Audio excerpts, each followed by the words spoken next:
नमस्कार दोस्तों, कैसे हैं आप लोग। हमारी आज की कहानी है किस्मत। अरे संगीता जल रही है, पानी लेकर दौड़ो। मनोरमा सारे पड़ोसियों के दरवाजे पीट रही थी और जोर जोर से शोर मचा रही थी। बदहवास हालत थी मनोरमा की और जोर जोर से रो भी रही थी। उसके सारे पड़ोसी बाल्टियों में पानी लेकर संगीता के ऊपर जल्दी जल्दी पानी डाल रहे थे।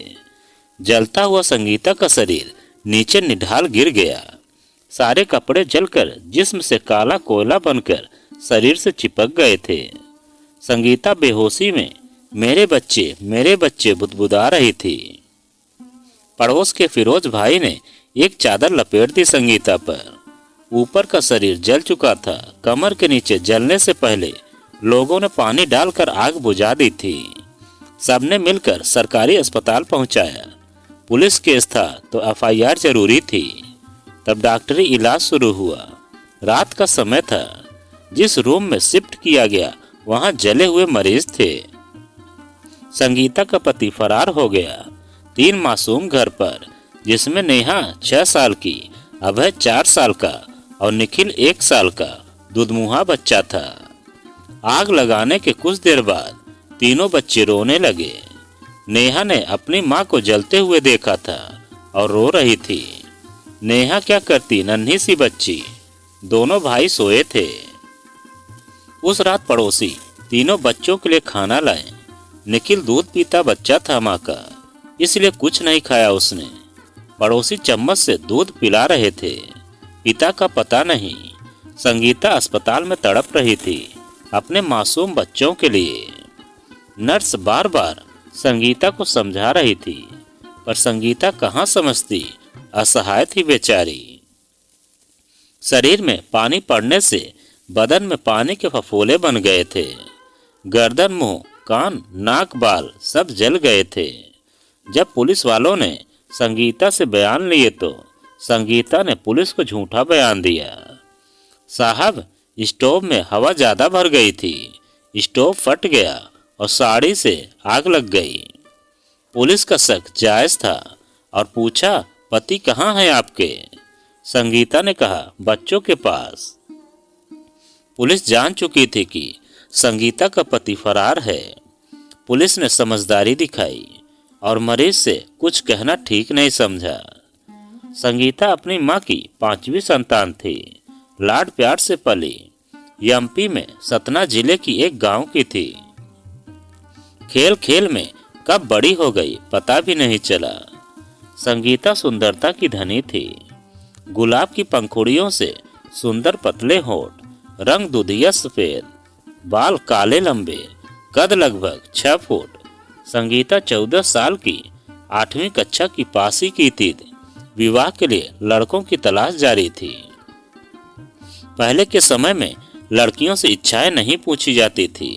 घर बार खेती बाड़ी होनी थी चाहिए बस। संगीता के पिताजी उस जमाने का प्रसिद्ध वैद्य थे। किसी को भी राख मंत कर देते, मरीज ठीक हो जाते थे। संगीता के लिए कई रिश्ते आए, पर संगीता की माँ बुधवंती मना कर देती। एक दिन संगीता के पिताजी के घर 2 आदमी दवाई लेने के लिए पता पूछते पूछते घर आए। संगीता के पिताजी घर पर ही थे। दोपहर का समय था। संगीता स्कूल से आ गई थी। माँ भी खेत से घर आ गई थी। संगीता के पिता ने संगीता को आवाज दी, ए बेटी, जरा मेहमानों के लिए पानी तो ले आना। संगीता मेहमानों के लिए पानी लाती है। संगीता 2 गिलास पानी से भरकर मेहमानों को थमा देती है और चरण स्पर्श कर चाय बनाने रसोई घर में आई और माँ से बोली, माँ कौन है ये लोग। माँ बोली, ध्यान से चाय बना बस। संगीता जब गिलास में चाय लेकर सबके हाथों में देकर आ गई और भोजन की तैयारियां करने लगी। मेहमान स्वादिष्ट भोजन खाकर बहुत खुश थे। संगीता के पिता प्रेमी आचरण के थे। घर आया कोई भी भूखा न जाए, चाहे अजनबी ही हो। खाना पानी जरूरी था। मेहमानों को संगीता भा गई अपने छोटे भाई कृपा शंकर के लिए। उन्होंने संगीता के पिताजी से अपने भाई की बहुत तारीफ की। वह बीए तक पढ़ा लिखा है। यह सुनकर संगीता के पिता ने उनका परिवार देखे बिना संगीता के रिश्ते की जुबान दे दी। अपने भाई की झूठी तारीफों के पुल बांधकर संगीता का भाग्य फोड़ दिया, लेकिन वह प्रयागराज शहर में ट्रक मैकेनिक था और शराब की बुरी आदतों का शिकार था। कृपा शंकर का पैतृक गांव शंकरगढ़ में था। अभावों से भरा गांव और हो गया संगीता और कृपा शंकर जी का विवाह।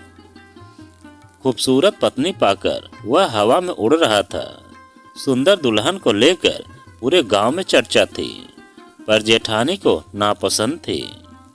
कुछ दिनों बाद संगीता पर अत्याचार करना शुरू कर दिया, पर संगीता अपनी माँ जैसी थी, बर्दाश्त करने का गुण। कुछ समय बाद कृपा शंकर जी संगीता को अपने साथ शहर ले आए। कृपा शंकर पहले से ही शराब के लती थे, ट्रक मैकेनिक थे और अपनी ही वर्कशॉप थी। काफी कारीगर थे और काम भी अच्छा चलता था और हजारों की कमाई होती थी। दोस्ती भी थी, खासकर शराबियों की। झूठी तारीफ के शौकीन मिजाज कृपा शंकर शाम के समय दोस्तों की भीड़ घर चलने को कहती और दोस्त शराब पीने कम खूबसूरत भाभी को देखने आते। संगीता अपने पति के रंग ढंग में ना घुल मिल सकी थी। वह घर के अंदर छुपी रहती, शर्माती, क्योंकि यह शहर नया था उसके लिए। एक दिन कृपा शंकर अपने कई मित्रों के साथ आए और ऑर्डर देकर बोले, ये संगीता बाहर निकल, ये मेरे दोस्त हैं, इनसे मिल। संगीता डरती संकुचाती बाहर आई और सभी से नमस्ते किया। इस पर सभी दोस्त एक साथ हंसने लगे। एक दोस्त जो महिला की इज्जत करते थे, नाम था दीनदयाल, वह बोला, भाभी जी आप अंदर जाओ। संगीता भावुक होकर अंदर आई और रोने लगी। जी कितने गंदे लोग हैं शराबी साले। हे पिताजी कैसी मेरी किस्मत फोड़ दी, मैंने क्या बिगाड़ा था। हे भगवती माँ मेरी रक्षा करना। सीधी सादी संगीता शहर का वातावरण और भाषा कम जानती थी। गांव की भाषा का ज्ञान था बस। पास पड़ोसियों से क्या बात करे और क्या पूछे। तभी कृपा शंकर जी की आवाज आई। संगीता ख्यालों में खोई थी, तंद्रा टूटी और बाहर आई।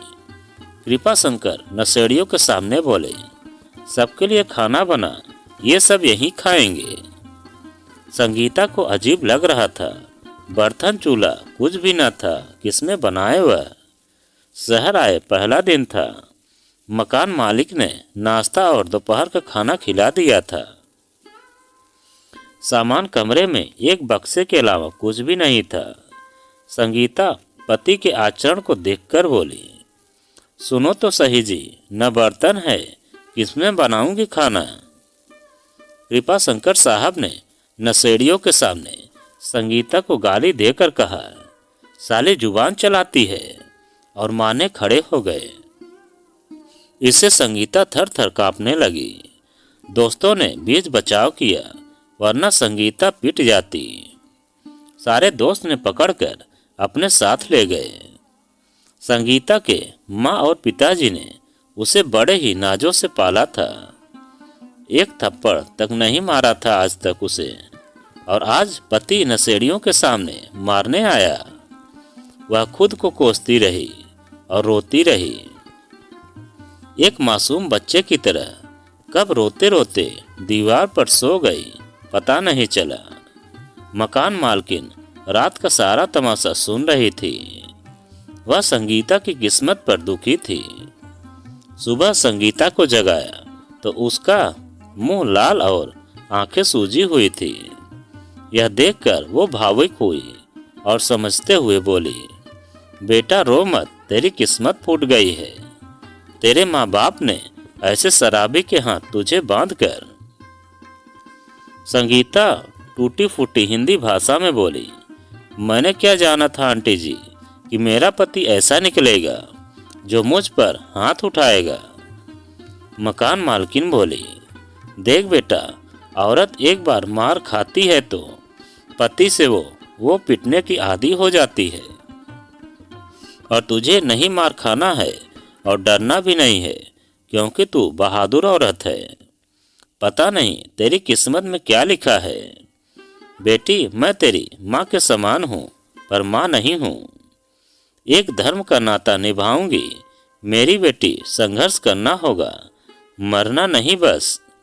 तभी संगीता का जी मचलने लगा, उबकाई आने लगी और वह बाहर की ओर भागी और उल्टियां करने लगी।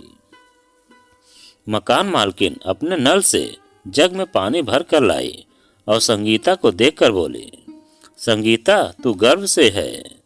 संगीता मात्र 16 साल की बालिका शादी का चोला पहने और ये गर्व क्या होता है उसे नहीं मालूम। मकान मालकिन बोली, बेटी, नन्हा सजीव तेरे पेट में आ गया है और वह कृपा शंकर का बच्चा है। तू माँ बनने वाली है। संगीता समझ नहीं पा रही थी, कौन जीव, कौन माँ और कौन बाप। बस रोए जा रही थी।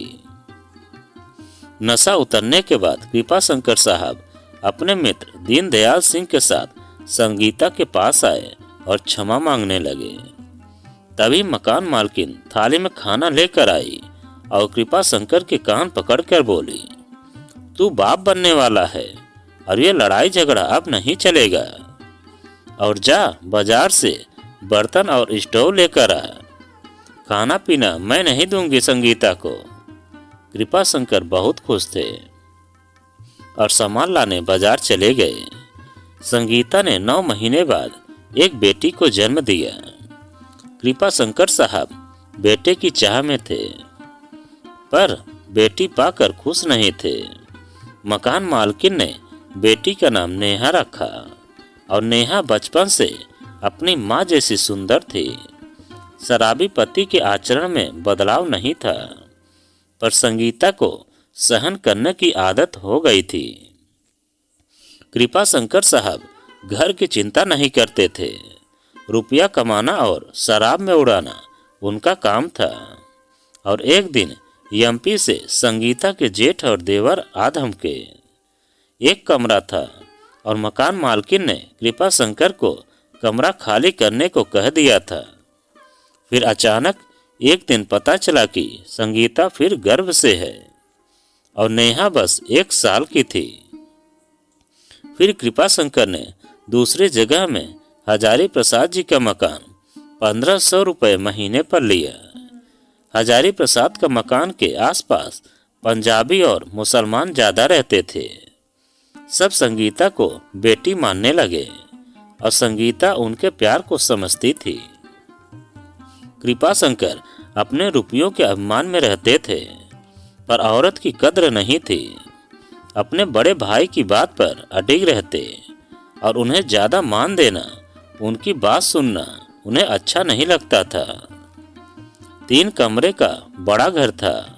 उस समय प्रतिमा 1500 किसी धनवान के पास होते थे और इसलिए कृपा शंकर ने एमपी से अपने भाइयों को माँ को बुला लिया।